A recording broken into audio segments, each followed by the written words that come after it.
Hello everyone and welcome back to the Radiant Lifestyle channel.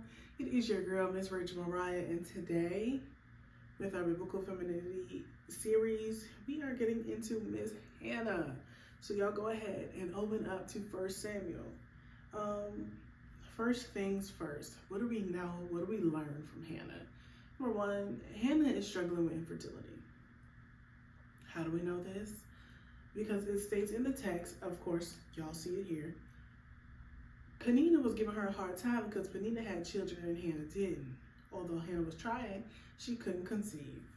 So number one, if you are struggling with infertility, or if you do yearn to be a mother, know that it can and it will happen. It may not be the way that you think it's going to happen. It may be in a different way. There's so many people who adopt, who go through the IVF and all of those things.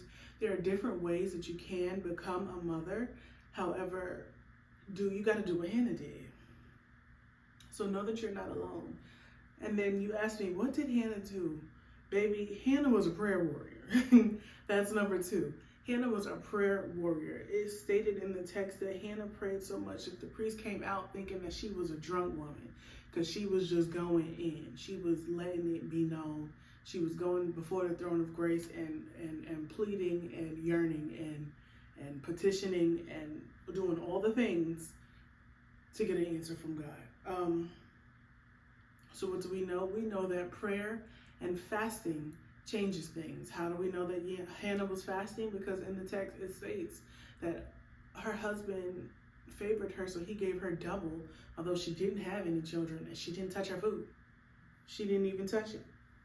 She was praying, she was heartbroken, so she prayed and she fasted. What is the next thing that we can learn from Hannah? Hannah made a promise to God and she did not forget it. I know so many of us in this life will, oh God, if you get me through this, I'll never do it again. Oh Lord, if you help me with this, we'll never do it again. Hannah made a promise to God and she remembered. How do we know? The text stated that when Hannah had her baby, she promised, let's backtrack. If Hannah were to have a baby, she promised that once she weaned that baby, she would send him back and let him be with God and the priest. And she fulfilled her promise. It states in the text that she brought her child back and she left him there as promised. And we know that had to suck. Sometimes, most times, since we are called to die to our flesh daily, fulfilling our promise to God, keeping our word, being children of God and living in a righteous way, it's gonna suck sometimes. Could you imagine you prayed and you wanted a child for years, you finally get it, now you spend such a short time, just enough to breastfeed, and once she weaned him off he went. I know that hurt, but she fulfilled her promise. And here's a bonus. God's word will never come back to him void. Penina had to eat her words, baby. When they say that he will prepare a table in the presence of your enemies, Penina was at the table with Hannah and she just had to eat that, because not only did the husband, I can't remember his name, not only did their husband prefer Hannah, but the only thing she had on Hannah was that she had kids, and Hannah turned around and got pregnant. Yeah, baby, eat them words. God's word will never come back to him void. He will be at that table. And when he prepares that table for you in the presence of your enemies, baby, just sit down and eat. Just sit down and eat. And we're going to end with Hannah's prayer. Hang on, let me pull it up. Because when I tell you my girl Hannah was praying, baby. Let's find Hannah's prayer. Let's see here. Let's go back. Your girl be in that word, she be saving. Let's see here. Let's read. Okay. I found it. This is 1 Samuel chapter 2. Hannah prayed, I am bursting with God news. I am walking on air. I am laughing at my rivals. I am dancing my salvation. Nothing and no one is holy like God.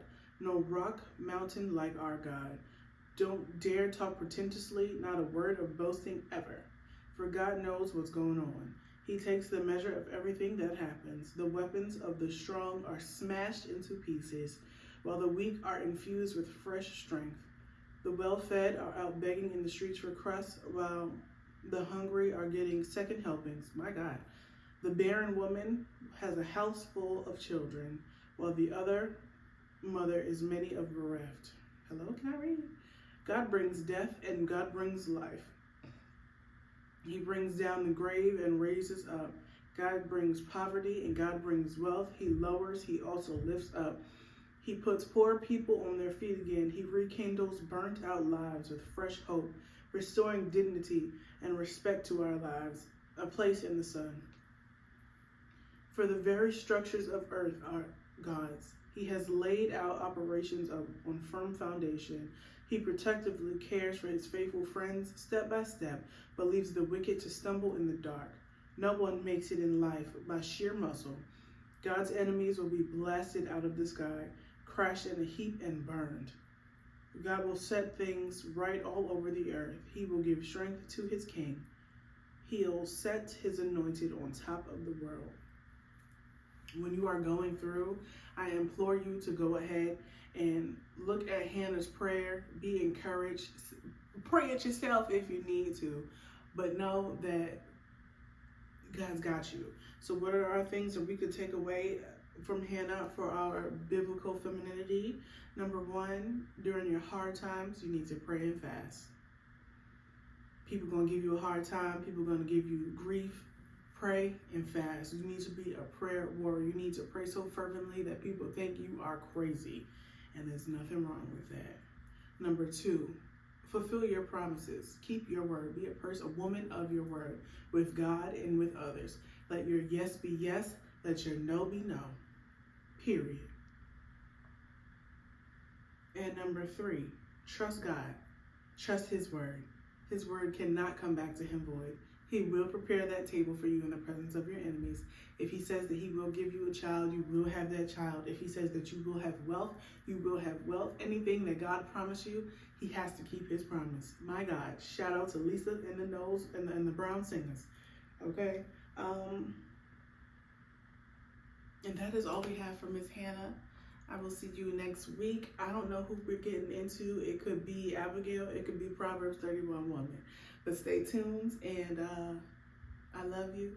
May God bless you and keep you, and I will see you next week. Bye, girl.